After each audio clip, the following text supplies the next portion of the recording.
Hello again, John Wesley Bready. This Freedom Whence, page 283, a new chapter, chapter 16, Creative Social Service. And it begins with a quote from that great French historian, Élie Halévy, A History of the English People, published in 1815. Halévy says, "Hence freedom of association proved in the end the restriction of individual freedom, and the authority of custom replaced and almost superseded the authority of law. And this is modern England. In the vast work of social organization, which is one of the dominant characteristics of 19th century England, it would be difficult to overestimate the part played by the Wesleyan Revival," which by the time Halévy wrote this was, of course, it had begun around 70 years before. And it would continue right through the 19th century.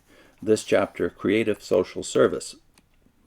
In no previous age, and among no other peoples in the modern age, have voluntary benevolence, cooperation, and social service reached such proportions or exhibited such virility as during the last century and a half among the Anglo-Saxon peoples.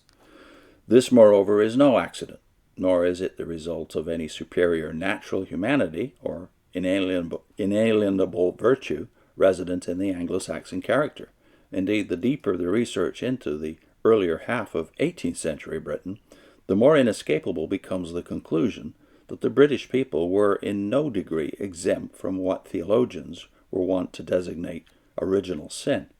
On the contrary, the wanton torture of animals for sport, the bestial drunkenness, the twin curses of kidnapping and slavery, the gambling obsession, the savagery of prison system and penal code, the welter of immorality, the prevalence of lawlessness, superstition, and lewdness, the political corruption, the ecclesiastical arrogance, the pretensions of deism, the insincerity rampant in church and state, such manifestations suggest that the British people were then as deeply degraded as any in Christendom. Whence, then, this pronounced humanity, this passion for social justice, and sensitivity to human wrongs? There is but one answer commensurate with historical truth.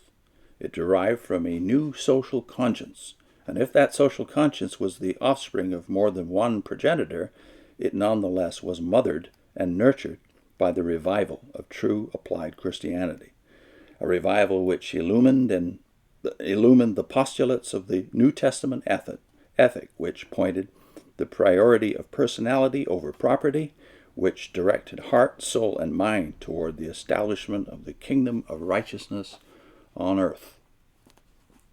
And then he gives an example of Christian liberty in action.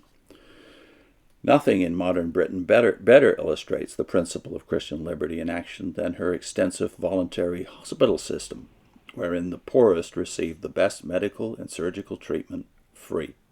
The British hospital system is too well known to warrant elaboration here. Nevertheless, it should be remembered that this is the only major hospital system in the world supported exclusively by the free gifts of an appreciative public. He's writing this in the late 1930s. And that generosity is closely associated with the spirit of public service engendered by the modern baptism of fire.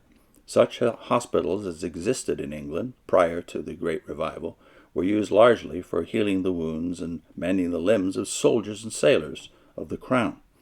Early 18th century charity sermons and reports make this abundantly clear. Wesley it was who started the first free medical dispensary in England. He established the first centers of free electric treatment for the poor. He emphasized constantly the sanctity of the human body as the temple of God, urging the Christian duty of keeping it pure and healthy, while also his widely circulated primitive Physic helped largely to make care of the body a matter of religious and social as well as personal concern. As Sir George Newman has observed, an unprecedented improvement in public health accompanied the revival, and the splendid voluntary hospital facilities of modern England, so generously supported by religious organizations, came to be more closely associated with a spiritual than a materialistic conception of life. If, however, the hospital system is the best known of all the voluntary humanitarian services of Britain, it is but symbolic, of a unique heritage of social service organizations in the creation of which 19th century England led the world. The briefest survey of characteristic humanitarian movements in Britain today will evince their close relationship to the baptism of fire which purged and enriched the soul of England. The Awakening, which abolished the slave trade, pioneered popular education, humanized the prison system, established a world missionary movement, emancipated England's industrial slaves, and raised up valiant leadership both in trade unionism and the parliamentary labor movement. That awakening inspired also the modern philanthropic and social service movement, which carried blessing not only to all sorts and conditions of men, but even to the lower creatures. The next section is on the Royal Society for the Prevention of Cruelty to Animals, founded in London in 1824, during the life of Wilberforce, by the way, with his support. I'll put in a link to the work of Rodney Stark in his book, The Rise of Christianity. It's talking about the 2nd and 3rd centuries, the epidemics of that era, those eras, and faith, the different responses of the Roman pagans and the Christians in the empire to the epidemics of those ages. How Christianity conquered the Roman Empire. See you soon.